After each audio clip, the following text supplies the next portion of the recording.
Welcome to Check In with Jason Lauritsen, where we explore how to create human, connected workplaces that employees love and that fuel organizational success.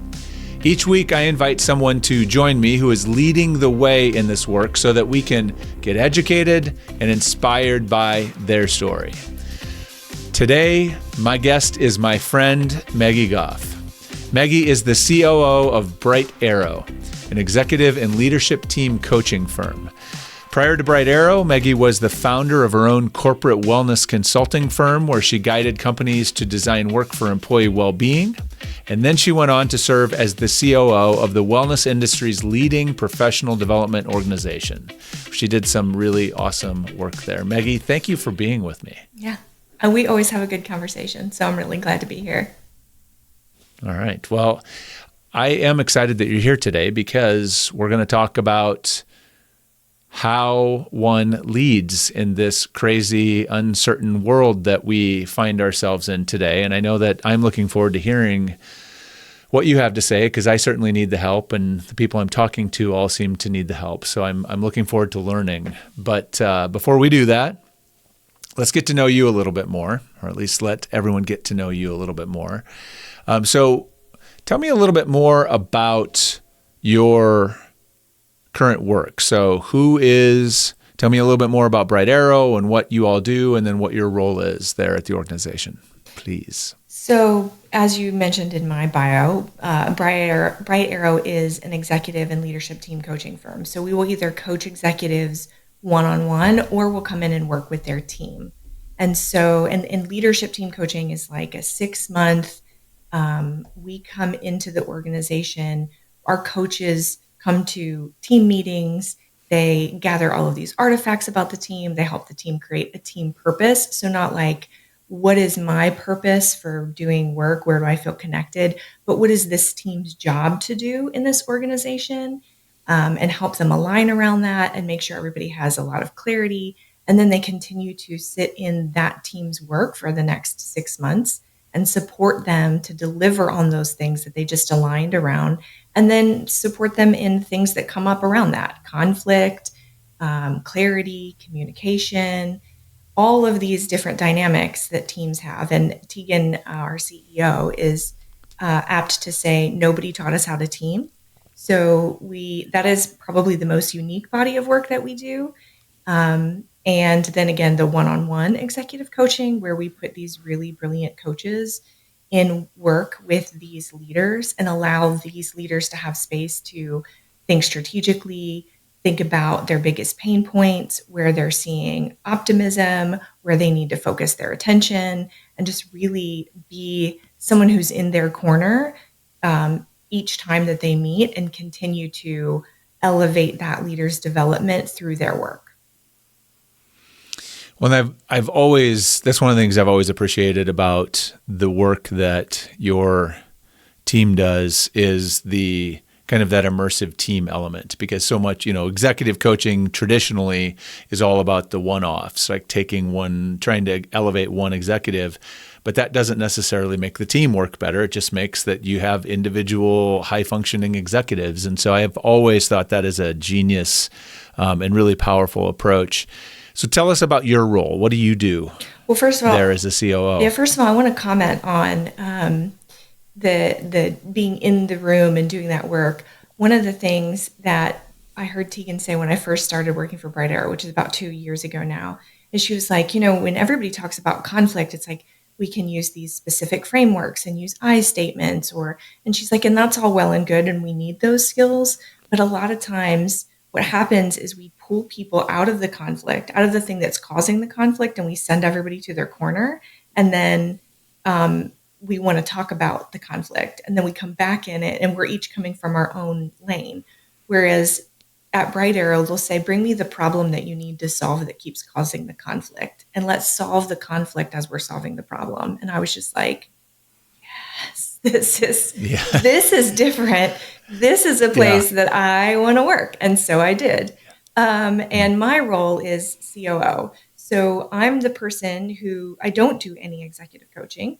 I am behind the scenes, making sure that all of the functional areas that a business needs to deliver, so sales, marketing, operations, tech, you name it, finances, it crosses my desk, and it's my job to make sure that those things are functioning and that we're thinking strategically about our growth and implementing the right strategies to deliver on that growth. And so I always say Bright Arrow's mission is to create a more abundant and equitable world because of great leaders. And my job is to make sure that there's lots of work for all of those coaches to go do. Well, and you're a great fit because you are a natural coach, at least in my interaction with you over the years. So I'm sure they could very easily pull you into that side of the business when you're not paying attention if they wanted to. So, so how did you? I want you to share a little bit about your story because your journey, like many of our journeys, is a really interesting one to end up doing the work that you're doing today. So tell me a little bit about how you found your way here and kind of what that journey has been like for you. Yeah, so I'm going to give everybody a little bit of a chuckle. My undergraduate degree is in dietetics. And so... Of course it is. That makes so much sense for what I'm doing now. So I wanted to become a dietitian because I thought it'd be really great to help people. And people have to eat every day. And when you're not sure how to navigate that, it's really hard. But then I quickly realized that the ways in which we're trying to help people in hospital systems in the middle of a crisis probably didn't make sense. And so I swam upstream and I said, okay, what if we preemptively taught people so they didn't end up in the hospital room? And then I was working in a call center at a grocery store, and there's all this data coming in about things that people needed to know about the food that they were eating. And so again, swim upstream, solve the next problem. What if the people who develop the food scientists and the brand managers for these products had this data? And what if they already gave that information to people at the outset because they knew that they needed it? And so again, then I'm into like systems work. And this is back in the early 2000s. Corporate wellness is starting to take off. And I got this job working for a university doing student wellness. And in that university, that was also paired with employee wellness. So this was my foray into business systems work, population systems work. And again, my whole goal was, how do we help college students learn how to, in early adulthood, start taking really good care of themselves? And then pair that with, I had this really brilliant set of leaders that I worked for who were saying, yeah, but we can't take the employee population out of this. We have to think about everybody as one entity in one community. And how do we create a system in which they can thrive? And so that's what led me into doing more consulting work, because we did a great job. We had a lot of phenomenal success doing that for that one organization. And we were getting a lot of calls from other companies, other universities saying, how did you do this? And so I thought, well, let's expand it. Let's take this out and give it to more people. And ultimately, then I ended up doing a lot of thought leadership work in the corporate wellness industry, which is where you and I crossed paths. And then I had the opportunity to come work for Bright Arrow. And the thing that I kept coming up against in corporate wellness is that people who are doing this work inside organizations are battling against the systems that they don't have the authority to change. But you know who does have the authority to change those systems? Leaders. And so then when Tegan says to me, our mission is to create a more abundant and equitable world because of great leaders, that mission statement inherently outlines that we understand that when leaders are thriving, they make better systems, and better systems allow people to thrive. Yes, I love that. I love it. And so true. So tell me, what do you love most about the work you get to do today? Oh, do I love most? You know, this is not that inspiring, I have to say. I like to solve problems. And so something comes across my desk, this thing's not working well. It impacts these three other things. So now I get to be the leader that creates the system. Okay, so this, now I see it. I've made the inspiration connect here. The thing that I love most about my job is getting to create the systems that allow for people that work with Bright Arrow to thrive. So I hopefully am creating a more abundant and equitable world for the people that work with Bright Arrow as clients and work through Bright Arrow as coaches. Living the mission. Yeah. Living the mission. We love that. But on a day-to-day, that actually just looks like this is broken.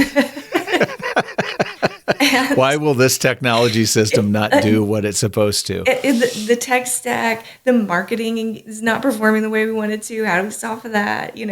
All of these pieces. And so, but I think that's probably something we should identify more often as leaders, is that in the mundane of solving for the broken tech stack, that you're making somebody's work better who has to work within that tech stack, right?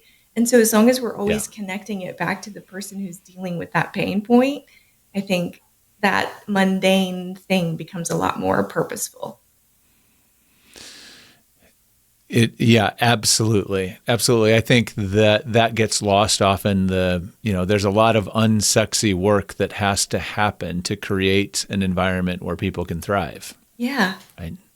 Yes. And that is okay. It's meaningful work, but just because it's not sexy doesn't mean it's not meaningful. There's a lot of meaningful work happening that maybe doesn't sound super inspiring, but super important. I'm with you. I have to tell this funny story. The other day I was working. It was a snow day. It was like the 18th snow day in a row is what it felt like. And so I texted my parents and I said, "Do you think that you could come take the kids for a couple hours?"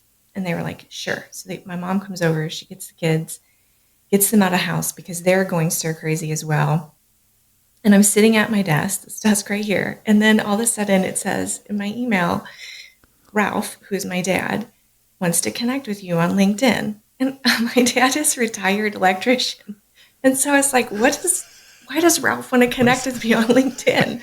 And so then I was like, oh no, he got his account hacked. And so I'm now like texting my dad and I was like, "Hey, did you send me a LinkedIn request?" And he says, "I did. Your kids don't know me. Your mom and your kids want to know what you do." And so nobody knows what you do.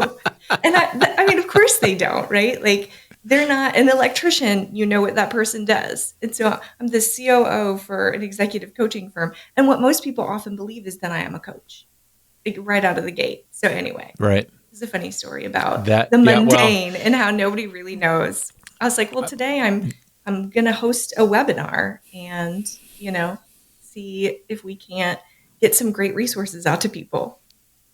Yeah. I feel that deeply. My kids, no matter how much I let them in or share with them, they still are like, "I really don't know what you do." And I'm like, "It's fine. Someday you will. Yeah. But right now it's not important. Not important." Well, let's transition because I am really interested to dig in a little bit on just what you and your team are hearing, seeing, how you are supporting leaders in this time, because certainly there's so many things going on. So many things feel unstable. It doesn't matter your politics to sort of look at the world right now and realize like lots of changes getting thrown at organizations, and you don't know what's coming next, whether it's tariffs or whether it's funding changes or whether it's whatever. I've had lots of conversations with people, or like entire bodies of work being demonized and shut down, right? All kinds of things going on. And so I'm curious what you are hearing, feeling, seeing from your CEO and executive clients right now as they're trying to navigate this and lead their way through that. Like, what's bubbling up that's coming your way? Massive uncertainty and ambiguity. And I don't know that we've hit volatility yet, because we haven't had any major market peaks or dumps or, but I think it's certainly at a level of uncertainty and ambiguity. So you have it's not just the government right now. We have DeepSeek, which is new AI that came out, and they can build it faster and cheaper, and it's better. And what does that mean for us and for the tech industry in the United States? DeepSeek was built out of Japan, I believe. And so, there's a lot of, whether it's government, whether it's tech, whether it's shifting geopolitics, it's a lot. And you're not always sure which way is up. And you're trying to make sense of things that simply don't offer a lot of clarity. So I was thinking about this recently. I believe that the last time I checked, the number of executive orders that have gone out in the past 17 days when I had checked was 45. And so, again, regardless of your politics, if you were working in a system that had 45 new policies in 17 days, some of which were shifting funding, that would be hard to keep up with. That would be challenging leadership situation. And so even when you agree with some of these things, as one might, you're still in a situation of trying to know how exactly does that impact my business and what I do next, and how exactly do we plan when that there's no clarity. So, you're planning for multiple scenarios. And I'll say that in the past 2 weeks, we have received several emergent calls from leaders who are needing a place to respond to their circumstances. Because when we talk about having great leaders who know how to build great systems and make sure that our employees feel safe and cared for, those leaders need a place to pick up the phone, process what's happening, work on the scenarios, acknowledge their own emotions. Mm-hmm. Because they have to turn around, lead their own team, and create clarity and calm in their organization, right? That is a massive task. And if you don't have a place to pick up the phone and call that's completely confidential, to say whatever you need to say and process what you need to process so that then you can move forward to the next thing, and also do it with somebody who has been in a high stakes leadership role, who already speaks your language. You're not getting them caught up about why this is an emergent phone call, right? So we have a lot of leaders in those types of situations right now trying to navigate this wave of change and understand what they can do to cultivate calm and clarity in organizations. And that is possible. And I know a ton of great coaches who can say, this is how a leader would respond in these situations. These are the next 3 steps that they need to deliver. So that's what we're seeing. I think that is really important and valuable. And to your point, I think oftentimes, executives, their outlet, if it's not a coach, tends to be other executives, right? Peers. But if everybody is has got bullets flying at them, and everybody's got if you and I are both flooded with emotion, we're not going to generally calm each other down. And so having some place that you can go with someone who can help you process and help you connect and get grounded and sort of figure out where you're at is incredibly powerful and important. So that doesn't surprise me that that's happening, and I'm glad that your clients have that outlet. One of the questions that bubbled up for me as I was thinking about our conversation is, when they call you or when they're calling your coaches, what are the mistakes or the missteps or the sort of common kind of traps that often leaders will fall into when they are in this situation, right? When you feel like you want to react, but you probably need to not react in the moment. What are those traps that you're trying to help them avoid, or mistakes you're trying to help them not make? So you already named one, which is venting down, processing down. As leaders, you're being watched all the time because people's livelihoods and safety rely on your ability to do your job. And so if you're venting to a peer, even, to your point, it creates that kind of collective stress and sense of like, none of us feel okay right now. And so there's got to be somebody who takes that and processes it somewhere else. So that leads me to the second pitfall, which is you didn't process it. So we talk about leaders need to have emotional intelligence. They need to have it, but they also have to practice it.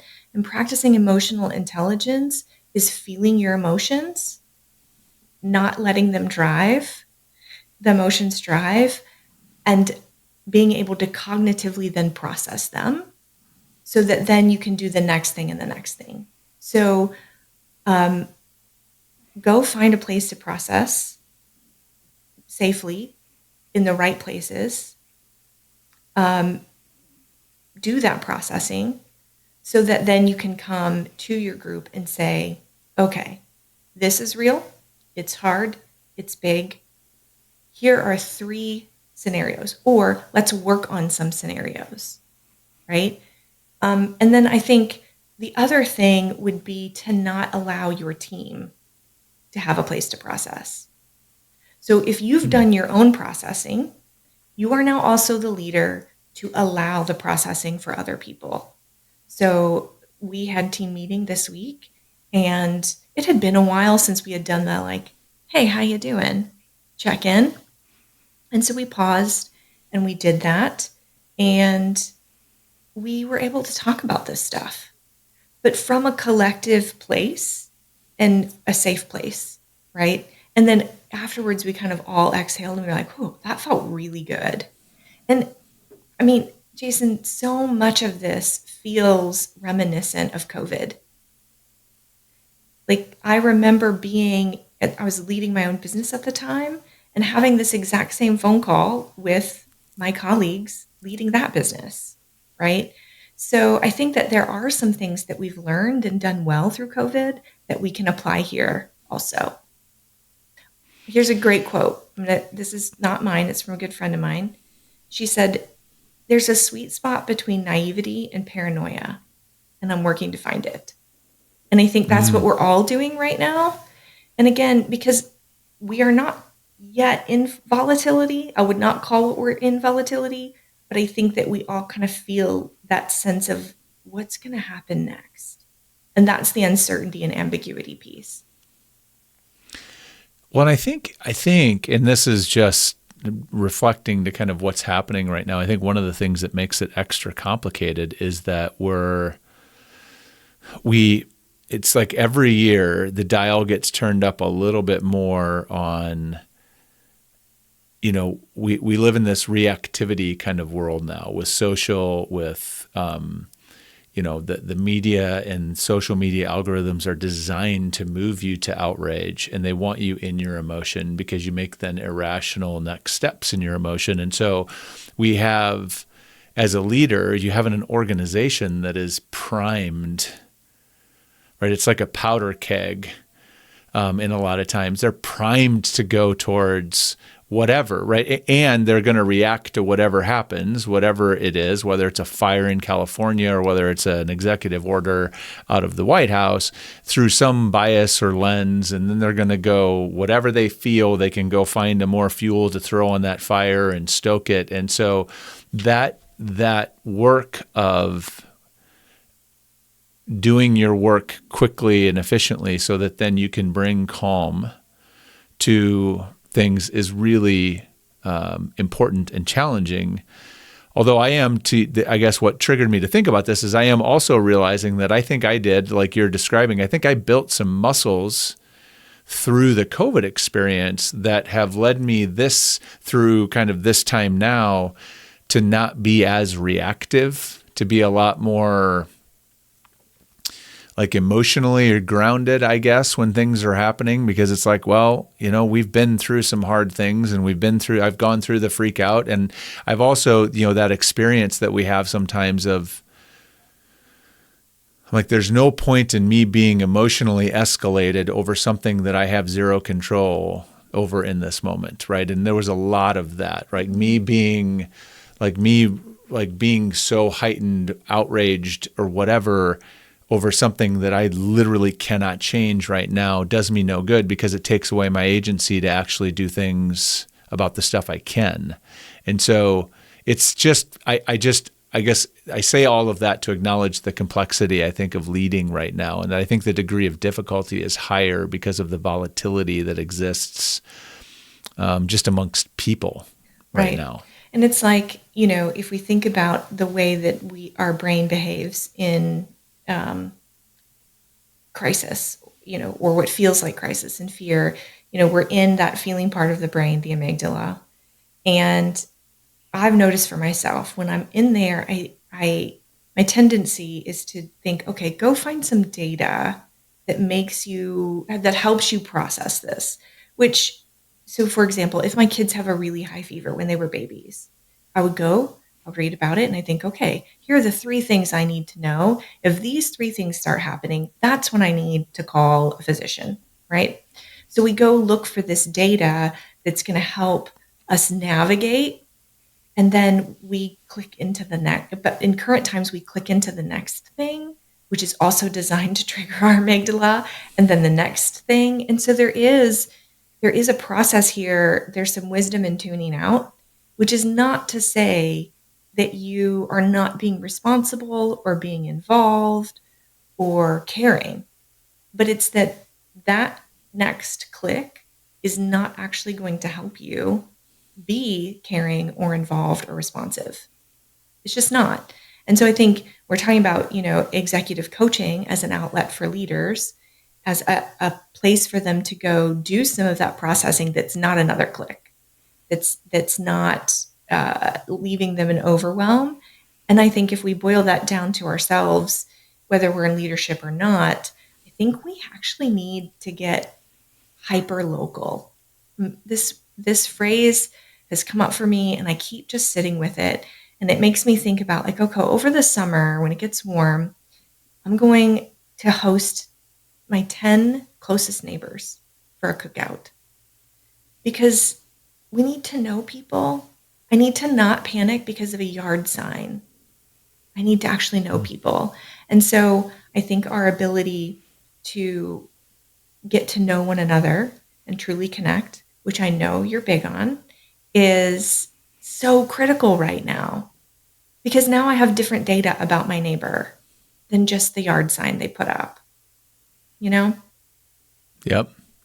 Well, and I was, as you were saying that, just as you started heading down that path, I was thinking it's also, I think we live in a time too where we're increasingly leaning to technology to solve, and leaning away from trusted relationships. And what we need the most, I think, is that trusted relationship. Like, that is what the executives, your ability to lead effectively in times like this is amplified by the trust that you have in that team, the trust that you've established, the relationships that you have. And so doing that work before it's a crisis is when it has to happen. Once the crisis hits, it's a little late to build that foundation, but let's continue doing that all the time. So I'm glad you brought that up. Well, and I would actually just add a caveat to something you said. You said that it's a little late to do that work if you've not built that trust.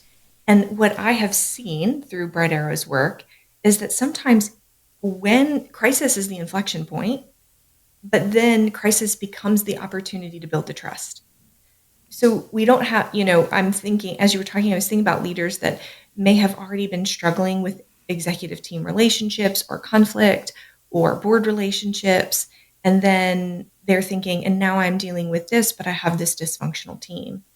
And the end goal here is or the final statement is, you are not stuck in this place, that this can actually be a catalyst for you to go do that work with your team, because now there's even more on the table and you can't possibly solve it when you're in the midst of dysfunction. So let's go solve for the dysfunction. Let's build clarity. Let's build healthy relationships. Let's align around a purpose, and let's go do that work. And sometimes we can build relationships through the work. We don't have to agree politically. We don't have to agree on a lot of things, but we can agree that we want to be good at our jobs, and we can agree that we want to build a workplace that people want to come work. And that is really meaningful too. So even if you're already in a place of dysfunction, crisis can be the catalyst to improve that dysfunction. I agree. I think I would say that is an and, right? I guess my point is, if you don't have the trust and the relationships built before the crisis, you don't get to benefit from those. You can't lean into those. You have to lead differently. And hopefully leading differently leads to you building trust and having relationships in the future. But yes, I think both are absolutely true. Yeah, that's right. So let's talk about a perspective that I'm interested in, and I know you're familiar with. Is a lot of my clients and the people that I interact with and support are HR executives, chief people, and they often, so sometimes they're the ones supporting a leader, right? They're sometimes a confidant of the leader, or they're someone that's providing support. So if you're in that role and you have a CEO who is struggling right now, who you can see is a little bit overwhelmed with what's happening, what would you recommend in terms of how maybe they can be helpful, or how they might step into making sure they're trying to be a good partner to their leader? This is so tricky because, first of all, it's not uncommon that when we are in those positions that we are leading up and down. It's not uncommon. Right. And so I just want to acknowledge that. And my actual advice would be to encourage that leader to go find someone like an executive coach to do some of this work, or to encourage something like leadership team coaching. So let's all come around this together and do the work. And here's why. I'm going to apply my very baby basic knowledge of family systems work here. So someone taught me this a long time ago, and it has benefited me so many times. I'm going to pass it along. So you've got this triangle, right? And at each point is someone in a relationship, right? And I can manage my relationship with you. And so let's say that it was you, me, and Tegan on this call. I can manage my relationship with you, Jason, and I can manage my relationship with Tegan. What I cannot do is manage the relationship between you and Tegan. That creates all sorts of mess and creates tension and a lack of clarity, because information's coming from multiple streams. You have somebody who thinks that, like, I think I'm doing the right thing managing between the two of you, but I'm not. And so when you're in this position of being that confidant for a leader, kudos to you for being a safe and trusted place for that leader. And secondly, if you want for the team to function well, that leader should go get somebody who can do that work, and you should get somebody to go do that work with you, because the two of you have different functions to serve in the organization.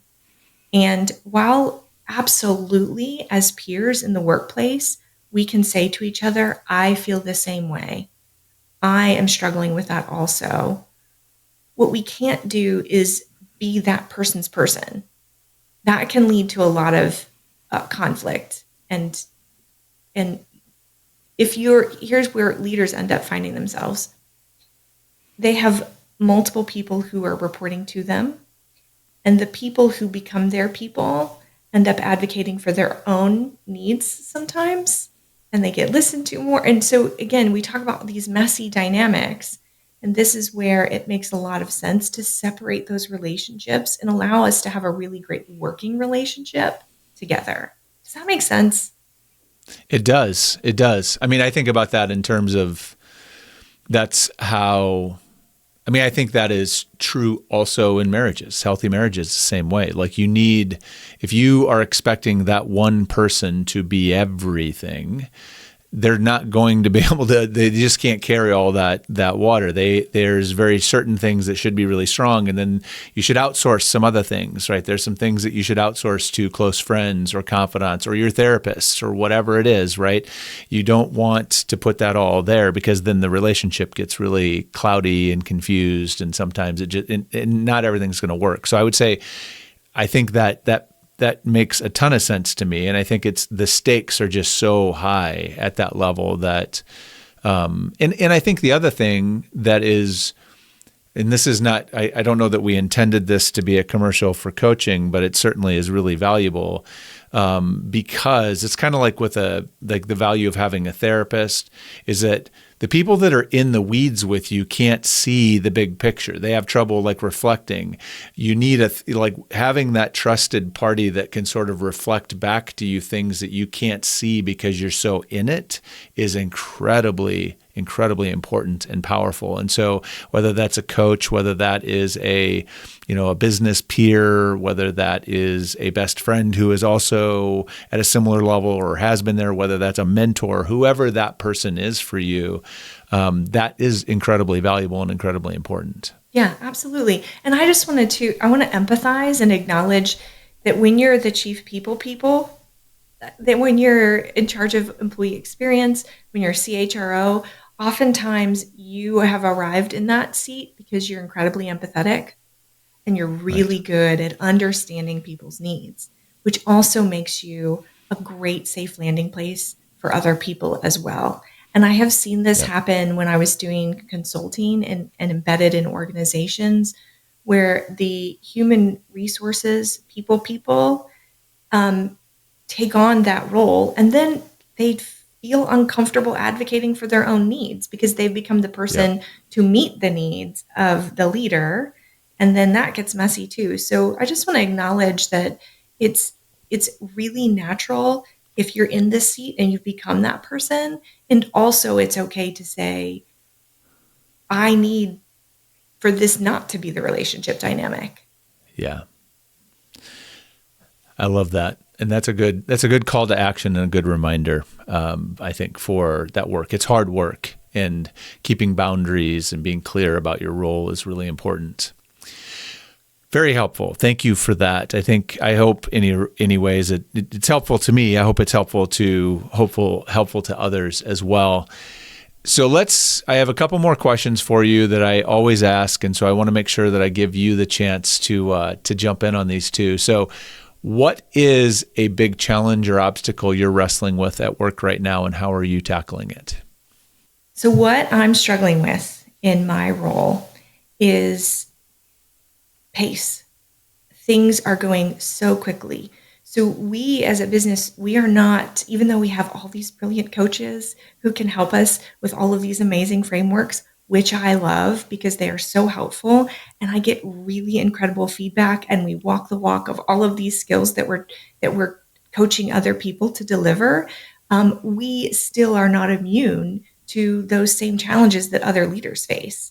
And so when things are rapidly evolving, we are rapidly evolving. And so you've maybe in October in annual planning, set aside time to develop the strategy for the next year, and the next year hits, and things didn't look the way that you thought that they were going to look.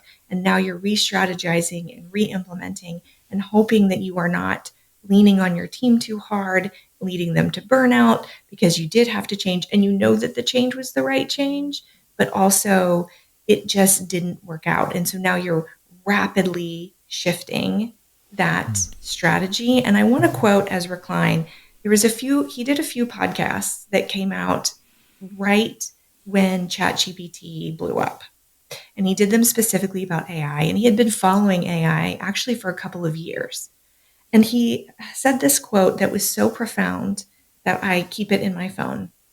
He said, "There's a natural pace to human deliberation, and a lot breaks in our society when we are denied the luxury of time." And I feel that right now because we are rapidly responding to so much change. So I had a webinar planned for March, and we changed the topic of that to meet the need that's happening right now for leaders. And that takes a toll to just constantly shift and still be a good leader to the people who work for you and make sure you're not burning them out. Yeah. Because there's ripple effects to all of those decisions, right? That is a good one. And I know I resonate with that. And I know that I'm sure many do. That is a real thing. Thank you for sharing that. All right. This is the crystal ball question I like to ask everyone. It's where I get my hope from. So when you think about work 5 years from now, just work broadly in 5 years, what one thing do you hope will be different about work than it is today? I hope that people have more autonomy and authority in their jobs. I hope that our move away from some of the progress that we had made around those two factors in COVID, we started letting people work from home. We appreciated their ability to deliver on their work and manage their needs. And as we know, there were a lot of headlines and articles that came out during that time, like everybody wants to return to work. But we know that when you break down that data, the people primarily that wanted to go back to work were people who benefited from being at work and not others. So, for example, young parents, being at work is hard for young parents because they have a lot of needs that they're juggling them for themselves and for a new baby and little kids. So when I think about things like that, and we're seeing a move back towards a more authoritative workplace with a lot more oversight, I hope that in 5 years, we are back to responding to people's needs in that regard. Yeah, I think it's really interesting where we are. I think I like that, and I think it will be interesting to see how it shakes out. Because while the headlines seem to be dominated by the return to office narratives right now, I also have been talking to lots of organizations that are like, we're never going back. Like, this works for us. We know it works. We have the data. So it's going to be really interesting to see how that plays out. So I'm with you. I think it is ultimately about autonomy and flexibility and letting people make work for them. So I love that. Well, Maggie, thank you. As we wrap up this conversation, I always like to end it with a one-word checkout. So what one word best describes how you are feeling as we wrap up our conversation today? Hopeful. For me, it is nourished, because I always get such good stuff from you, and I always walk away with things to think about. So I appreciate that about you, and thank you for joining me to do that here. So how can people connect with you? If they would like to connect with Maggie, where do they find you? They can find me on LinkedIn. They can find me at brightarrowcoaching.com. All right. Well, if you want to learn more about Bright Arrow, you now know where to go. If you want to connect with Maggie, which I would highly recommend, because she is so delightful and smart, and she makes you smarter every time you talk to her, do that. Maggie, thank you so much. I appreciate you being here. And thank you for listening. I hope you can take some of this wisdom, this insight that Maggie shared with us, and take it back to help you navigate through this wild time that we find ourselves in. Take it and use it and make a difference. And please, probably more than ever right now, don't forget to check in with the people that matter most to you. Right? They do want to hear from you. They would love hearing from you, and we've got to look out for each other. So this is maybe the most important thing that you can do today. I'll see you next time.